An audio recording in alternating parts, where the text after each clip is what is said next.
Good evening, and welcome to Devlin's Nightmare Theater on the BloodyBlu film Oubliette.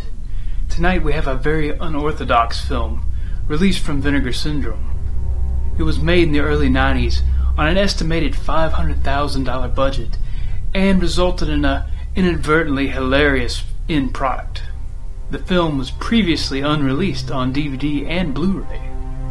It's not recommended for those who require good acting and a logical, reasonable storyline. So prepare yourself for a jaw-dropping, head-scratching, eye-crossing experience when you feel the chill of the demon wind. As far as packaging goes, this is the most elaborate release to date from Vinegar Syndrome. It's the first time they've released a title with a 3D lenticular slipcover, which is limited to 3,000 copies. Demon Wind was released in 1990 and was directed by Charles Philip Moore. It stars Eric Larson, Francine Lempensee, Sherry Lee, and Stephen Quadros. This region-free release contains both a DVD and Blu-ray version of the film that has been scanned and restored in 2K from the 35mm original negative. Extras on the disc include a video interview with producer Sandy Horowitz, a video interview with actress Sherry Lee, a video interview with cinematographer Thomas Calloway, and an audio interview with editor Christopher Roth. Now let's take a closer look at this obscure and bizarre film. The film begins with a married couple in an old cabin that's cluttered with religious decorations as they try to ward off demons with incantations. The husband gets possessed and starts puking tapioca pudding while covered in boils and sprouting fangs.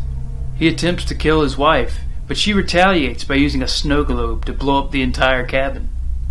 60 years later, the couple's grandson Corey and his girlfriend Elaine are on a road trip to the remote cabin hidden in the hills of nowhere. Corey was motivated to go to his grandparents' farm after an encounter with his estranged mess of a father. So they rendezvous at an isolated gas station with their friends, a goofy jock and a stylish nerd and their two generic girlfriends. They're warned not to go to the farm by an old gas station attendant, but they obviously ignore the warning. And before they head out, the best character in the film makes a grand entrance. Stephen Quadros' character is a kung fu magician accompanied by his assistant, and arrives in a convertible, standing up and sporting the standard magician's cape. They tease a tense love triangle between the jock, the girlfriend, and the magician that creates an extra layer of drama that essentially goes nowhere. And once they reach the farm, the supernatural elements become very obvious. The cabin's rubble houses a sanctuary that can only be seen from the inside. After one of them reads a Latin phrase that's written on the wall, a fog engulfs the farm, and forces from beyond fall upon them.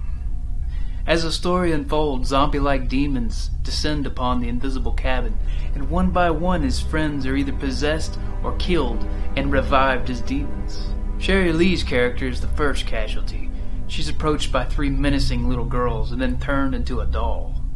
There's really no explanation for this, and no emotional reaction by her friends. She's basically immediately forgotten after the scene. That's basically the way things are through the most of the movie.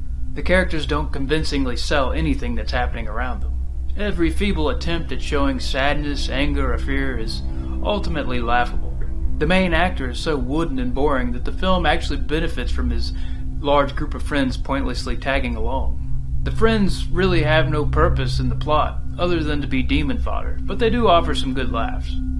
And there are even more friends that show up halfway through the movie just to add to the body count. The makeup effects for the zombie demons vary widely. Some are actually pretty decent, and some are just downright awful. They're not necessarily intimidating, and they don't follow any kind of symmetrical design, but they are extremely slimy and grotesque. The demons don't operate in any kind of rational way. There's no rhyme or reason to how they appear, disappear, or possess people. The film follows a form of nightmare logic, which basically means there is no logic. It's reminiscent of the Evil Dead films and the supernatural films of Lucio Fulci, although nowhere near the quality of them. The climax of the film shows this brain-melting transformation as the leading actor must do battle with the big bad who's responsible for all this demonic chaos. The film has poor performances, abstract directing, cheesy special effects, and an absurd story. It's an absolutely awful film, which I absolutely loved. In the 26-minute interview with Sandy Horowitz, he talks about how he became a producer in the movie business and how he ended up working on Demon Wind. He describes the film's budget as shockingly low, but refuses to give an actual number. He also praises the director for a job well done under the circumstances, and even offers an apology for being a huge jerk during the process of the filming.